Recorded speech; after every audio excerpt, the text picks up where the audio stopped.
Hi, everyone, and welcome back to Historical Snapshots. Today I'll be reading the story of Josephine Cochrane. If nobody else is going to invent a dishwashing machine, I'll do it myself. Josephine Cochrane. The plate was delicate, a soft white with blue floral edges, and so thin it seemed the sun could shine through it if you held it to the light. It had come from her mother and from her mother before that, a line of women passing beauty down like a family secret. But now the plate was broken, lying in pieces on the kitchen counter. Josephine Cochrane held the largest shard in her hand, her fingers tracing the jagged edges. Outside, the Illinois wind swept over Shelbyville, carrying the faint scent of smoke and damp earth. The world was moving forward as factories were rising and machines transforming lives. But here in her kitchen, a simple plate had been undone by human hands. She thought about the seemingly endless chore of dishwashing, and then, quietly, a thought settled in her mind. Why not have a machine do it? Josephine's world had always been full of movement. The grand dinners with their clinking glasses and swirling laughter, her husband William with his fine suits and big ideas, and the house itself, bustling with servants and guests. But that world had gone quiet after William died in 1883, leaving her a widow with debts she didn't fully understand and a future she couldn't yet see. Society didn't offer much sympathy for a woman in her position.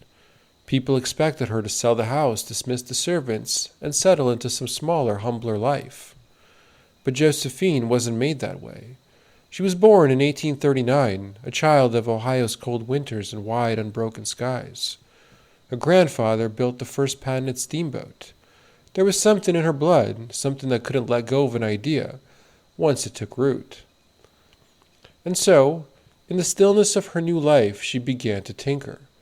She set up a small workshop behind the house, a cluttered room filled with sketches and tools she barely knew how to use. She had no formal mechanics training or grand education to fall back on. But what she did have was a fierce practicality and a sharp focus.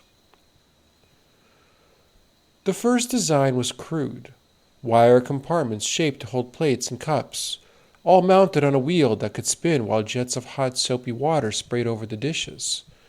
It didn't look like much, but Josephine could see the beauty in its bones. She hired a mechanic to help refine her vision.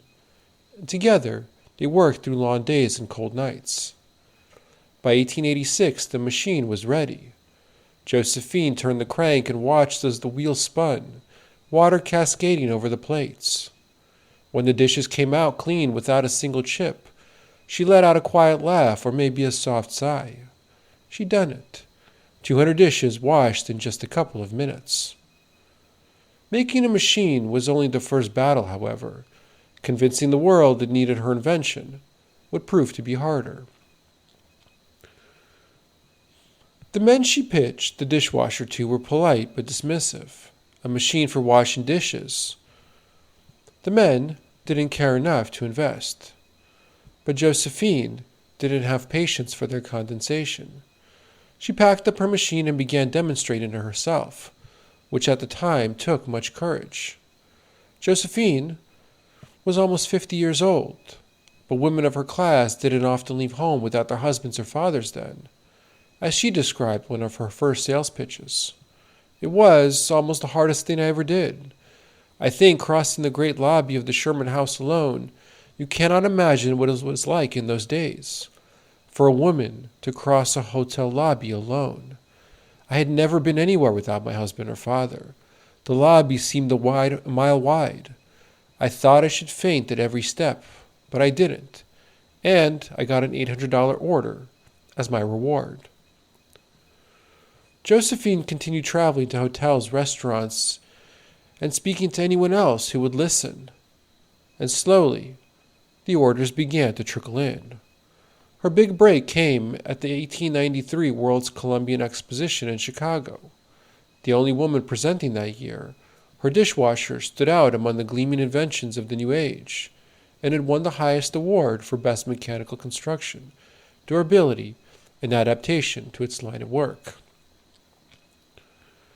Reflecting back on the work in later years, Josephine said, "If I knew all I know today when I began to put the dishwasher on the market, I never would have had the courage to start. But then, I would have missed a very wonderful experience." Josephine wouldn't live to see her invention in every kitchen. She died in 1913. But her legacy lived on. Her company would eventually become KitchenAid, and her machine would find its way into homes worldwide.